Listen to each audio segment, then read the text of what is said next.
The Locked On Podcast Network presents the NFL Big 3 in 30. The 3 biggest stories in the NFL from our local experts at the Locked On Podcast Network. We bring you the real story, why it matters, what's next, who wins the big game, and more, all in 30 minutes. The NFL Big 3 in 30 starts now with the biggest story in the NFL. The Dallas Cowboys got a thrilling overtime win in week 2, but it comes with big concerns. You are Locked On Cowboys, your daily Dallas Cowboys podcast. Part of the Locked On Podcast Network, your team every day. I want to start with the offense. You and I were talking pre-show about how bad this offense looked in the first quarter. Landon, you said they ran 10 total plays in the first quarter. The scoring picked up a little bit in the second quarter. And then to start the third quarter, they had an interception. Everything just felt so clunky. But in the fourth quarter, they scored 20 points. In overtime, they kicked the game-winning field goal. Things picked up. Why did it take them so long to get started? Yeah, I mean, it just really felt like, well, first of all, for the offense, you can't really speak to this without kind of at least dipping into the fact that the Cowboys defense was on the field for almost the entire first quarter. You talked about the 10 snaps, but it's not even just the snaps. I mean, it was just that for the first, I think, almost 9 minutes of the game, the Cowboys offense didn't even get on the field. So, and then when they got on the field, it felt like it was a little bit clunky. They had that whole situation with where they got into a 3rd and 1 situation. Then they tried to run the sneak that they kind of mistimed a little bit, which, by the way, I like the concept of faking that you're faking a short yardage thing. You just gotta, snap the ball on time to make sure it works properly. But even after that, like, it just felt like things were a little bit disjointed, a little bit clunky. We saw a couple more drops. It felt like the Cowboys were struggling to get their targets to CeeDee Lamb and to Pickens the way they wanted to. And just opportunity was one thing for sure, but then it felt like when they did get the ball early in the game, they were pressing. They weren't able to kind of get the movement in the run game that they want. It just felt like everything was difficult, in a way that it certainly loosened up as the game went on. Yeah, so starting, I'm going to go the 10-minute mark in the third quarter. Listen to these Cowboy drives. 6 plays, 90 yards, touchdown. 11 plays, 56 yards, field goal. 10 plays, 85 yards, touchdown. 11 plays, 71 yards, touchdown. 4 plays, 21 yards, field goal. That's the Brendan Aubrey 64-yard field goal. And then they got the field goal in overtime. Like, the offense really started to click in the second half. It's just, we've got to find ways for this to be throughout the game, because last week, Landon, it was the first 2 drives of the game, up and down the field touchdowns. The Cowboys scored on every drive in the first half. And then the second half, they didn't score. This week, it was the first half where they started out really slow and then things picked up in the second half. Can they ever put together a full game? Listen, I understand you're not going to have a game where you score on every single drive, but it would be nice to see them be a little bit more balanced than what we've seen over the last 2 weeks. Yeah, I mean, I think, part of it was just lack of opportunity. It felt like they couldn't convert in that first series. They got the ball. And then after that, it just felt like they struggled to find good targets for their key players. I think that if I remember, CeeDee Lamb ended the first half with only like 4 targets in the entire half. He ended the game with 11 targets. So they clearly doubled that up to get to the second half, right? To get through the rest of the game.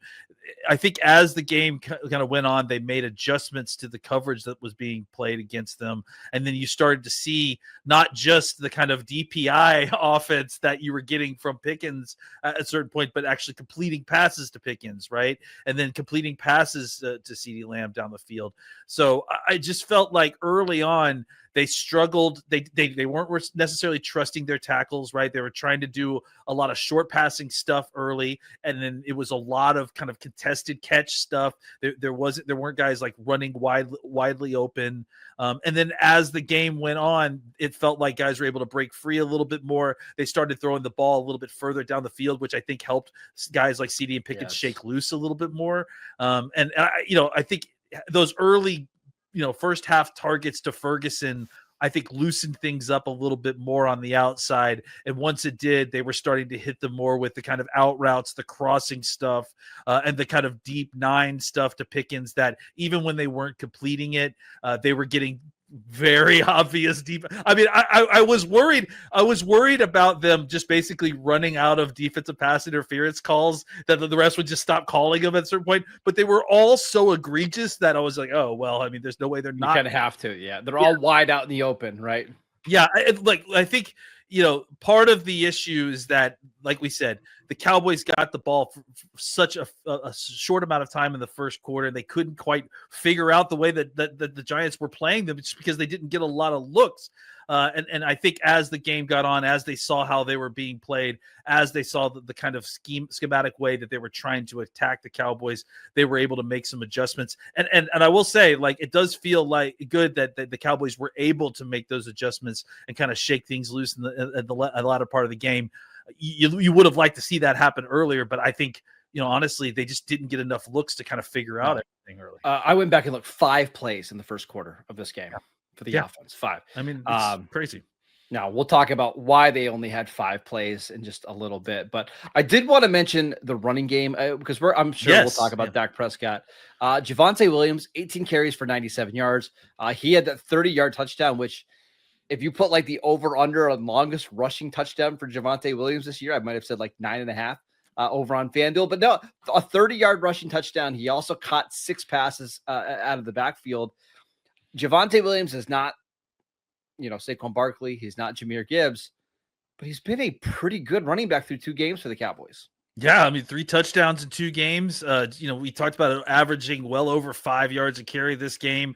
I didn't get a chance to see what his success rate numbers were, but I mean, he had over a 50% success rate game last week. I don't know if it was that 80%. High this game. 80%. Really, it was 80%. 80% last week. I think this week was like 45. I'll double check. So it was still above average, right? So yeah, and I think that's what you're looking for: efficiency from this running game, and then to be able to break a 30-yard touchdown run like that, I think was just a culmination of the kind of dinks and dunks that he was getting throughout the game, and then eventually the tackling started to get worse. And I think that's what helped with the Cowboys run game, especially as it wore on. It felt like the Cowboys offensive line kind of struggled to get movement, and they kept at it. And then you started to see the Giants get worn down a little bit, not only in their run fits, but even when they were bouncing off of running backs and not able to make the tackles. Miles Sanders got into it a little bit as well with getting in there with the touchdown. So yeah, just an efficient run game to kind of go with this passing attack, I think, is what you're looking for. And I think that's what you've gotten so far with Williams. Now, if you can add another explosive element to it, I think you may have. And we'll see if Jaden Blue can eventually be that answer, right? If probably not this week, but second half of the year, whenever he comes into this offense, it'll be interesting to see what he can add. Real quick on Dak Prescott, I thought he struggled in the first half and in the first drive of the third quarter where he threw the interception, and then he was fantastic in overtime, in fourth quarter and overtime. Made the plays that he needed to make. He used his legs to set up the game-winning field goal. He was aggressive in the right spots. He was throwing the ball down the field. Just got to get him off to a little quicker starts like he did last week. But outside of the first half, brilliant. Yeah, and it wasn't even that he was like necessarily terrible in the first half. It just felt like it was a lot of bad opportunities, some bad looks at a couple different points. It felt like he was borderline getting into the kind of situation where he was forcing it a little bit. Well, I think a good example is like that George Pickens ball he threw to the pylon. It just had way too much air and it wasn't far enough, so it allowed the safety to get in there and just mess up the timing. Like if you're going to throw a ball to George Pickens, like put it up and away.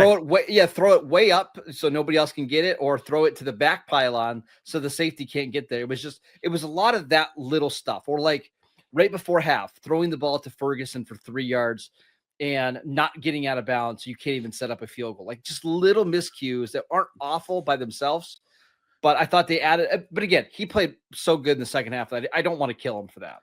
Last thing. Yeah, he just needs to tighten up the simple throws, right? You and I were talking about the throws to the flat, the screen pass that just felt like it drifted, it fell to the floor too early. Those are passes you got to put on the receiver so that they can make moves right away. It just felt like Dak was just a little bit discombobulated earlier, and then as the game went on, he became lights out Dak like we were used to seeing. Most people can't name all their financial accounts or even what they're worth, whether it's a 401k or properties or investments.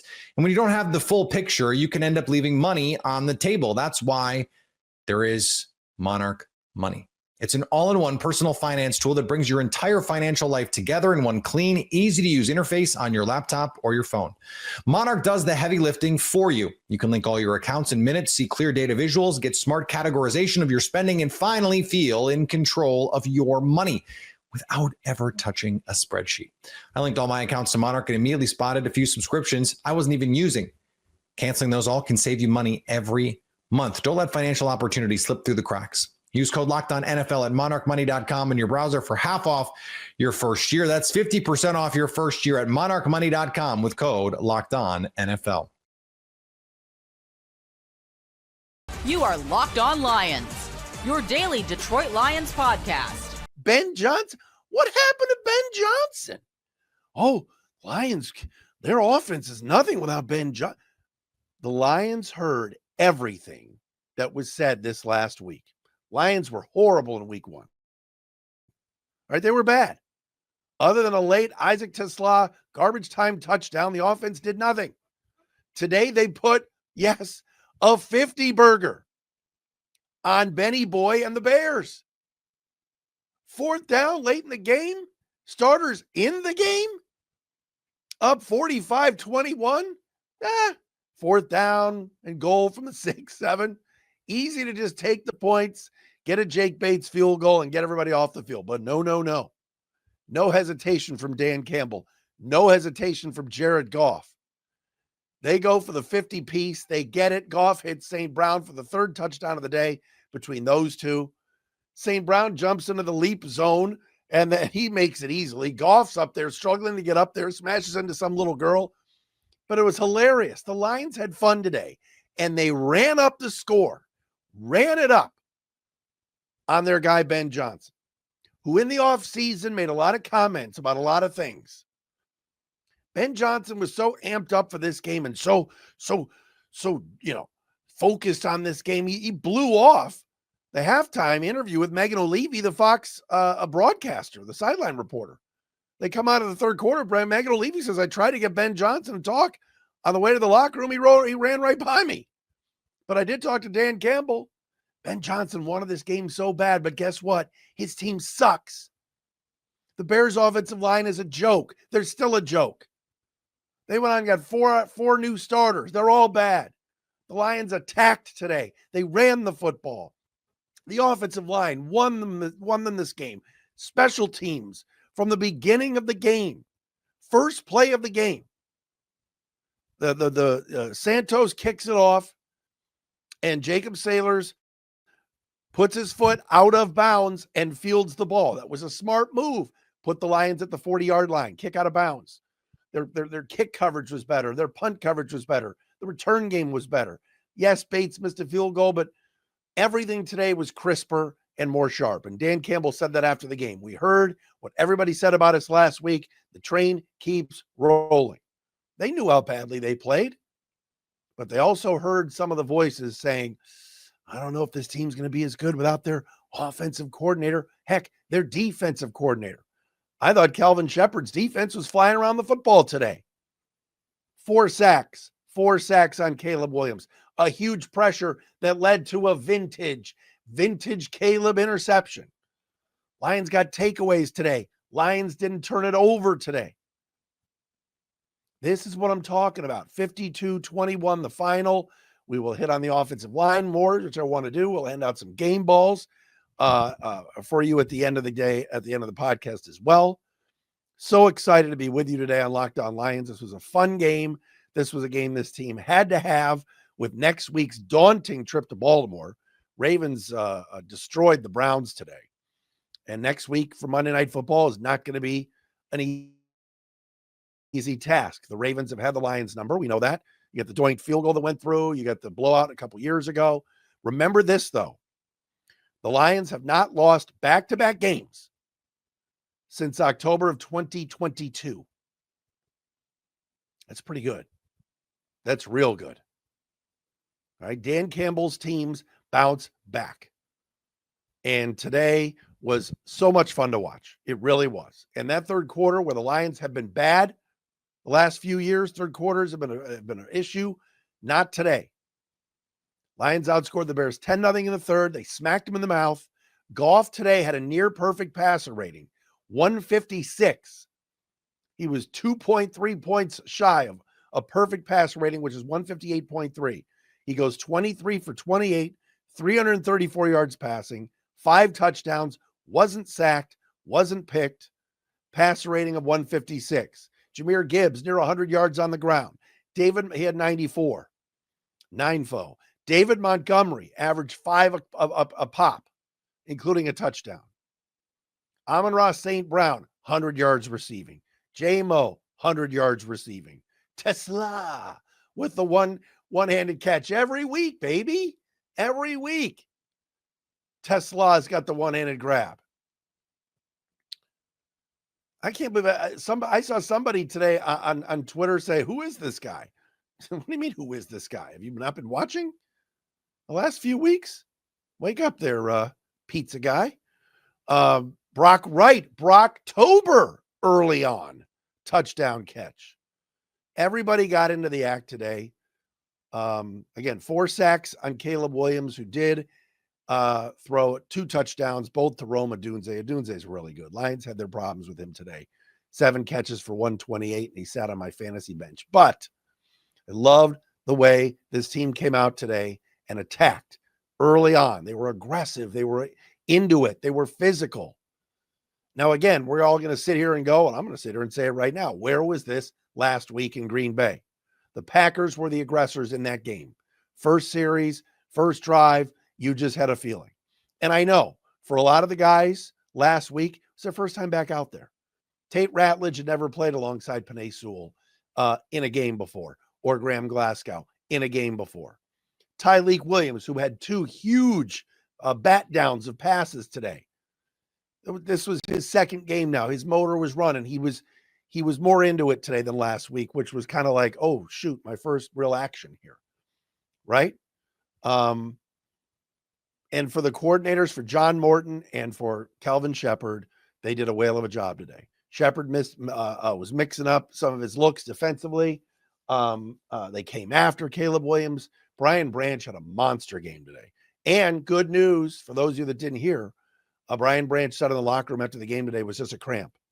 He kind of got leg whipped by his teammate Jack Campbell. By the way, they both were in the game when it was 45-21. I'm like, get these guys out of the game, please. But Branch says it's just a cramp. He should be fine for Monday night in Baltimore. 52-21 Lions over the Bears to get to 1-1. Bears fall to 0-2. The Bears, they're a laughing stock. Look, I've tried to be nice. I've tried to say, hey, Chicago might have a better team this year. Hey, the Bears are building something here under Chef Poles. They still suck. How is Tyreek Stevenson still playing meaningful snaps for them after what he did last year in Washington with that Hail Mary? Remember that? The Lions picked on him all day today. They had back-to-back plays. They had the Tesla one-handed catch, which was awesome that they got Stevenson all turned around. And then on the touchdown pass, the very next play, they picked on Stevenson, and St. Brown got the touchdown. John Morton knew what to do. They knew who to pick on. Once Jalen Johnson was out of that game, and you hope he's okay, he's been injured the last couple of weeks, the Lions feasted on that Chicago secondary. The NFL season is finally here, and FanDuel is making sure you're ready for kickoff with a can't-miss offer. Right now, new customers can bet just $5, and if your bet wins, you'll get $300 in bonus bets to use across the app. I love using FanDuel because it fits however you like to bet. Player props, building a same-game parlay, or even jumping in live as the action unfolds. It's quick, easy, and the best way to add a little more energy to Sundays. So are you ready to play?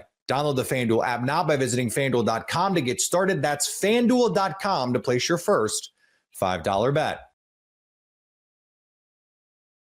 You are Locked On Eagles, your daily Philadelphia Eagles podcast. The 2025 Philadelphia Eagles are now 2-0 after a nail-biting 20-17 win over the Kansas City Chiefs, yet again taking down Patrick Mahomes to get to 2-0 on the year. And this was a stressful one from start to finish. It wasn't always pretty. The passing game had a lot of issues 2 weeks in a row that we are definitely going to get into. The defense made you nervous at the end. A giant touchdown from Tyquan Thornton puts the Chiefs only down 3. An onside kick was attempted, maybe a fumble on the final tush-push play. Like, this was as much of a roller coaster game as you'll get between the Eagles and the Chiefs, and that's not surprising. This is one of the biggest rivalries in the NFL right now. It's maybe the biggest out-of-conference rivalry in the history of football, but the Eagles get it done. Why?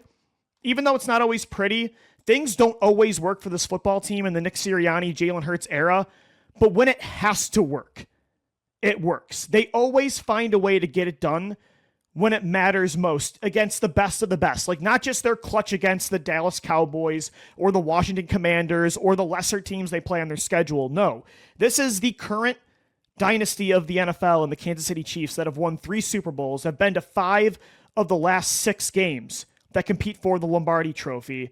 And the Eagles have beaten them 3 times in a row now for many reasons. But the main reason is, as I said to open up the show, this team, this current iteration of the Philadelphia Eagles will go down as one of the most clutch, big game cores in the history of football. And it was so perfectly on display in back-to-back drives when you're only up 13-10, and it feels like you have no answers against pressure. Steve Spagnuolo's defense is just going after Jalen Hurts, completely humbling new play caller, Eagles offensive coordinator Kevin Patullo. The Chiefs are driving down inside the 15-yard line, ready to take the lead, potentially 17-13. Drew Makuba makes the play of the game, getting an interception in the back of the end zone, nearly taking it to the house. And then the next drive, the Eagles go up 2 scores, which would be all the difference, because they finally did have an answer. That's, again, what makes this core so special, is, yeah, they're going to be, I'm coming to an acceptance point with this passing game, that they're going to be inconsistent throughout the majority of Jalen Hurts' time with the Eagles, as long as Nick Sirianni is not a play caller, a good play caller, and they're losing coordinators. Like, it's going to be part of the reality of this current era of Eagles football. But again, when you have to have it, even in the passing game, like the NFC Championship last year in the Super Bowl, this year against Kansas City, when they are forcing your hand to figure it out, they did figure it out. Jalen Hurts sees an all-out blitz coming, and he puts the ball, knowing he's going to take a big hit, puts the ball on the money, a rainbow of a pass to Devontae Smith, who posts up, one of the best cornerbacks in football, Trent McDuffie, just goes up and gets it one-on-one in the right corner, right in front of the end zone, pins them at the 1. The Eagles get a tush-push touchdown by Jalen Hurts to take a 20-10 lead. That sequence, those 2 drives, show you how battle-tested this era is. It shows you how clutch this core is. They never get rattled. They are in such a brutal environment, and so many of these new players on defense, like Drew Makuba, have never been in this kind of situation in the NFL as a rookie in Arrowhead against Patrick Mahomes, this era's Tom Brady, and you pick him off in the back of the end zone. This team has just gone through so much that it shouldn't surprise you how clutch they are. And it shouldn't surprise you how clutch even the young players are, because look where they come from. Jahad Campbell played for Alabama. Drew Makuba played a lot of big games at the University of Texas. Jordan Davis, who was outstanding again today. Jalen Carter, Nolan Smith. Those guys played for the University of Georgia, competing for national championships. This team has been to the Super Bowl in 2 of the last 3 years. They have gotten into so many close battles with that Kansas City Chiefs football team. It shouldn't surprise you that they were able to figure it out. That's what I'm so impressed about this football team with is, again, yes, there is definitely a lot that they need to work on the offensive side of the football. I am very concerned right now about Kevin Patullo through 2 weeks as the play caller from a pass game perspective. I thought the run game again today was really good, but the pass game has some problems. But again, when you have the talent you do on both sides of the football, when you have this experience, this championship caliber clutch gene, you're always going to win games. Like, I'm never going to lose hope in this football team. They figure it out. Jalen Hurts could not figure out the blitz all game. Kevin Patullo was not giving him many answers. Devontae Smith even, like, he made it right. The exact same sequence, the exact same situation happened a few plays before where Jalen put the same ball on the money to him in the left corner by the end zone, and Devontae Smith dropped the football. Devontae gets another chance. If you give this Eagles football team a second chance to capitalize on an opportunity, they're not going to let it slip through the cracks. And it's so almost poetic. It's so fitting that Jalen Hurts and Devontae Smith were the two guys to make the play, because they've been the two most clutch players, in my opinion, on this football team in the last 3-4 seasons. Of course, you can include Saquon Barkley in there and A.J. Brown and so many of those defensive players. But Jalen and Smitty, it always feels like when there's got to be a play to be made, especially against Kansas City, they're the guys. Like, even when they didn't win in Super Bowl 57, Jalen Hurts, the deep ball to Devontae down the left sidelines to get back in that football game, to tie the game up, it was Smitty that made that play. In 2023, to put the game on ice, Jalen throws a go ball down the right sidelines to win the football game. Guess who was on the other side of that throw? Devontae Smith. Last year in the Super Bowl, guess who's your leading receiver? Guess who had the dagger touchdown reception from Jalen Hurts? It was Devontae Smith. So it was kind of fitting for the narrative that those are the two guys that put the game on ice today, and they're going to figure it out. I think the early start of the NFL season is always wonky. It's always up and down. But to get that kind of win week 2, when you have still a lot of moving parts to this roster, against a desperate Kansas City Chiefs football team that until just now has never started 0-2 in the Patrick Mahomes, Andy Reid era, considering how bad the passing game looked for a while, considering the circumstances in the second half, tip of the cap to this football team. They figure it out. And that's what makes this team so special. Again, they are not elite in the way you're used to elite teams looking in the NFL the last decade, the last 10 to 15 years. The Eagles are very old school. They run the football. They lean on their defense. The passing game certainly isn't consistent. They're not special in the way that you're used to seeing special in the NFL, at least in the younger fans' lifetime, in the 21st century, in the 2010s, the 2020s, if you will, probably. But elite is elite. And this team kind of reflects who, like, their two biggest parts are Jalen Hurts and Nick Sirianni, the quarterback and the head coach. They kind of perfectly encapsulate their quarterback and head coach. Like, who their quarterback and head coach is represents who this football team is as a whole. They're elite in their own very special, unique way. Nick Sirianni is not elite as a head coach in the same way that you're used to seeing it across football. He is not elite in the same way that Sean McVay is, or Andy Reid, right? Or, and any of the top coaches in football, even when Bill Belichick was with New England, or the greatest of the greats in NFL history. Jalen Hurts is not the same elite quarterback that you're used to seeing, like you are a Tom Brady or a Patrick Mahomes or the other guys in front of him, like Lamar Jackson and Joe Burrow. He's very unique. But I tried to really push this narrative during the Super Bowl week last year, where different doesn't mean worse, right? And Jalen Hurts, he has his deficiencies as a passer. Nick Sirianni has his deficiencies as a head coach. He's not a good play caller. But I'm just starting to accept, even though I want them to be a lot more consistent as a passing football team, there are certain things that I like in a consistent winner, what I want my organization to look like, how I want my team to be built. You have to just accept this team for who they are, because it works. Like, they are great in their own way. Yes, the passing game needs to be better moving forward, but they're never going to radically change who they are. Like, this is just who they are, and it works. They beat the Chiefs again. This is the Eagles league now. I mean, I don't want to say Kansas City's done, but they've beaten Patrick Mahomes now 3 times in a row in 2023, 2024, and 2025. And they kind of have their number on defense. That defensive performance by Vic Fangio was a masterpiece.